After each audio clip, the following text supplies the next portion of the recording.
Une nouvelle religion mondiale se forme. Une nouvelle religion mondiale se forme sous nos yeux. En ce moment, pendant que vous regardez cette vidéo, cette nouvelle religion gagne de nombreux adeptes dans le monde entier. Elle devient de plus en plus forte et préparée à combattre notre foi en Jésus-Christ. Alors aujourd'hui, je veux vous donner un avertissement. Faites très attention car même les chrétiens ne sont pas à l'abri de ces pièges. Alors commençons mes frères.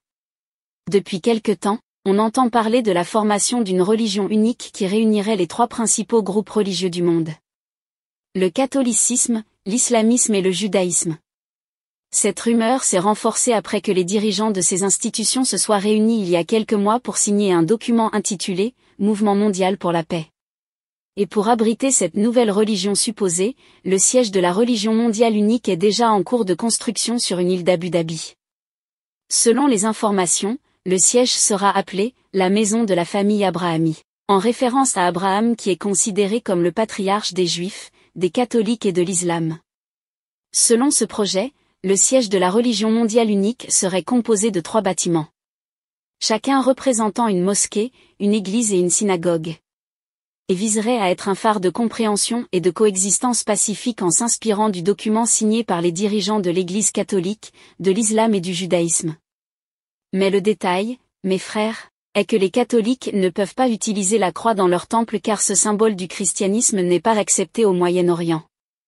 De plus, un conseil interreligieux devrait être formé pour supervisionner les projets de cette religion mondiale unique afin de promouvoir la tolérance entre les peuples et ne pas laisser les différences entre eux générer une perturbation quelconque.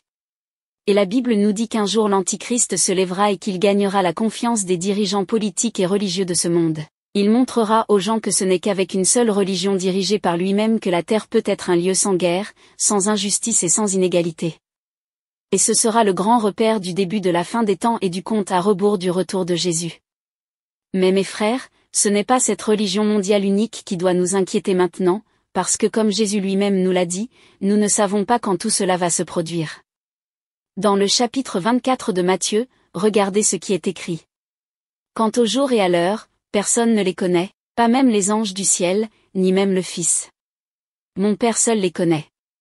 Ce qui est arrivé à l'époque de Noé arrivera de même au retour du Fils de l'homme.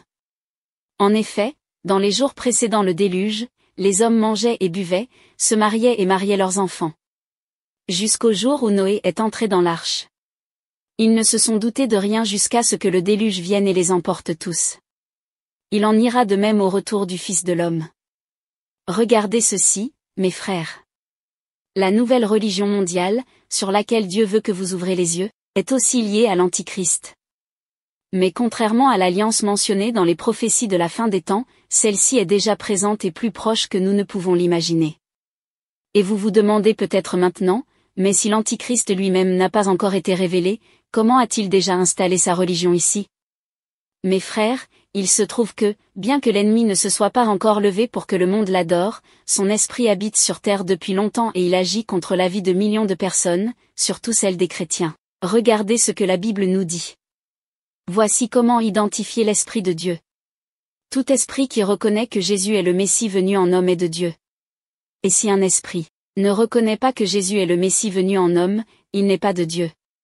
C'est l'esprit de l'Antichrist. Vous avez appris sa venue et maintenant déjà il est dans le monde. Mes frères, cette nouvelle religion mondiale fondée par l'Antichrist n'a pas de temple physique comme ceux qu'ils disent qui seront construits à Abu Dhabi. Le temple que l'ennemi a utilisé pour secouer tout le monde est le temple qui devrait être du Saint-Esprit de Dieu, c'est-à-dire le cœur des gens. Et la doctrine que l'Antichrist a prêchée est si subtile que même des chrétiens s'y convertissent sans s'en rendre compte. Mais comment cela se produit-il? L'Antichrist exalte les sentiments des gens et les fait apparaître comme étant plus grands que la parole de Dieu. Par exemple, il fait croire aux gens qu'ils peuvent vivre comme ils l'entendent, même si c'est contre la volonté de Dieu et qu'ils sont maîtres de leurs choix et de leurs décisions. Et tout cela a été très bien accepté par les gens, même au sein de nombreuses églises qui se disent chrétiennes. Nous avons vu de nombreux pasteurs et chefs religieux déclarer que tous les chemins mènent à Dieu, que nous sommes au temps de la grâce et que par conséquent, les gens peuvent être comme ils veulent, croire ce qu'ils veulent et faire ce qu'ils veulent, tant qu'ils sont satisfaits d'eux-mêmes. Et le pire, c'est que cette nouvelle religion fait croire aux gens que Dieu aime tout le monde et qu'il bénit tout le monde, même s'ils vivent dans la désobéissance. Après tout, la Bible dit que Dieu est amour et qu'il veut toujours nous voir heureux.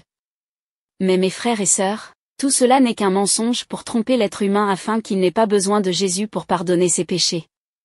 Et je vais vous montrer maintenant 4 mensonges de cette nouvelle religion créée par l'Antichrist et qui opère déjà ici sur terre. Le premier mensonge, tous les chemins mènent à Dieu. Mes frères et sœurs, le mensonge de cette nouvelle religion de l'Antichrist est que nous servons tous le même Dieu et que tous les chemins mènent à Dieu. Mais ces déclarations sont toutes des mensonges du diable pour nous détourner du seul chemin de la vérité et de la vie qui est Jésus-Christ. Et chaque jour, Satan crée et propage de nouvelles religions et philosophies qui prêchent la paix et l'amour comme s'il s'agissait de chemins alternatifs qui nous mènent à la même fin. Mais la vérité est qu'il n'y a pas d'autre chemin. Regardez ce que dit la Bible. En effet, il y aura un seul Dieu et il y a aussi un seul médiateur entre Dieu et les hommes, un homme, Jésus-Christ, qui s'est donné lui-même en rançon pour tous. Et maintenant le deuxième mensonge, nous sommes le centre de la volonté de Dieu. Mes frères et sœurs, Dieu n'est pas un génie avec une lampe magique qui est toujours prêt à nous obéir. L'esprit de l'Antichrist met ce mensonge dans le cœur des gens et leur fait croire que tout ce qu'ils veulent, Dieu leur donnera. Mais ce n'est pas comme ça que ça se passe. La Bible nous dit dans le livre de Jérémie que le cœur de l'homme est trompeur et désespérément corrompu. Donc si Dieu exauçait tous nos désirs et réalisait tous nos souhaits, il nous conduirait en enfer. C'est pourquoi l'apôtre Jacques a dit que beaucoup demandent mais ne reçoivent pas parce qu'ils demandent avec de mauvaises intentions pour dépenser pour leur plaisir. Mes frères, c'est vrai que Dieu réalise les désirs du cœur de ses enfants. Mais tant qu'ils sont alignés avec la volonté du Père et non la nôtre, sinon ce serait de l'égoïsme et de la vanité qui sont des attitudes que la Bible condamne. Regardez ce que la Bible nous dit. Nous avons auprès de lui cette assurance.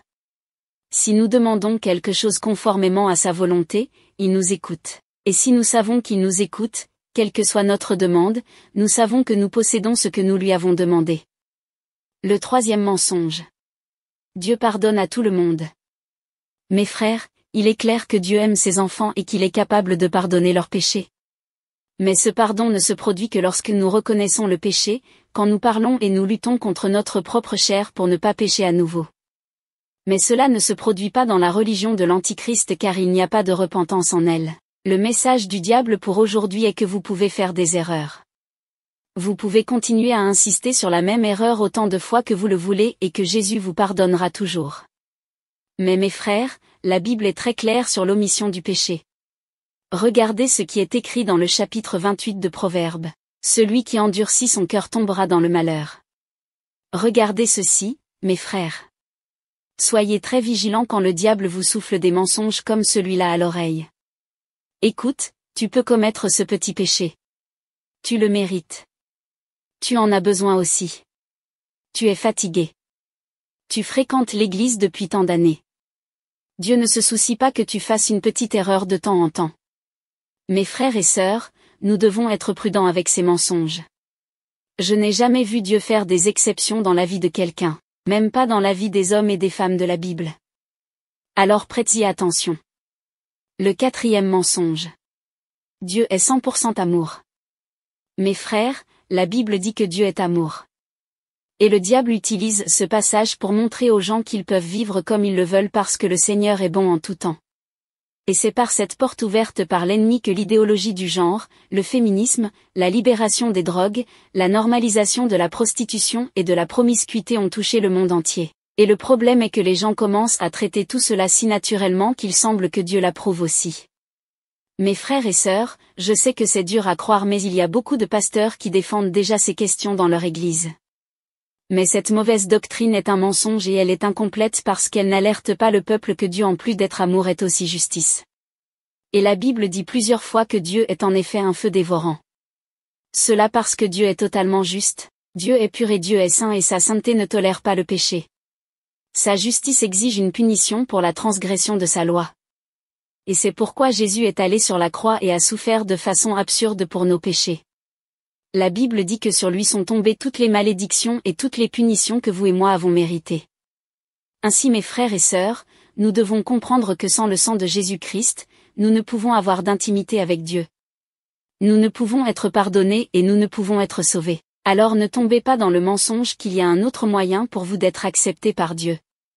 Dieu n'accepte ses enfants que lorsqu'ils reconnaissent Jésus comme Seigneur et Sauveur. Alors mes frères, nous devons faire très attention. Nous ne pouvons pas construire notre foi sur la base de la sentimentalité, de nos désirs, de nos expériences personnelles et de notre opinion sur les choses. En tant qu'enfants de Dieu, nous devons vivre selon la parole du Seigneur. Nous pouvons apprendre des choses de l'expérience des autres, il n'y a rien de mal à cela. Mais les expériences des gens ne peuvent pas être la base de notre foi en Jésus-Christ. Comprenez que la religion de l'Antichrist modifie le véritable évangile pour répondre aux besoins des gens. La Bible dit que dans les derniers temps, les gens auront d'immenses difficultés à entendre la vérité et qu'ils chercheront des dirigeants pour eux-mêmes, des leaders qui ne diront que ce qu'ils veulent entendre. Et tout cela parce que le diable veut le point central qui est Jésus-Christ. Mais nous savons que c'est impossible car le Christ est le salut et c'est seulement en lui que nous sommes délivrés du péché et que nous pouvons avoir la vie éternelle. Amen. Si vous avez aimé ce message, je vous demande de le partager avec vos amis. C'est un message difficile, mais c'est la vérité et seule la vérité vous rend libre. Il y a beaucoup de gens qui ont besoin d'entendre cette vérité. Regardez aussi ces autres vidéos que nous avons laissées en recommandation. Je suis sûr qu'elles contiennent des informations indispensables pour votre vie spirituelle. Soyez bénis.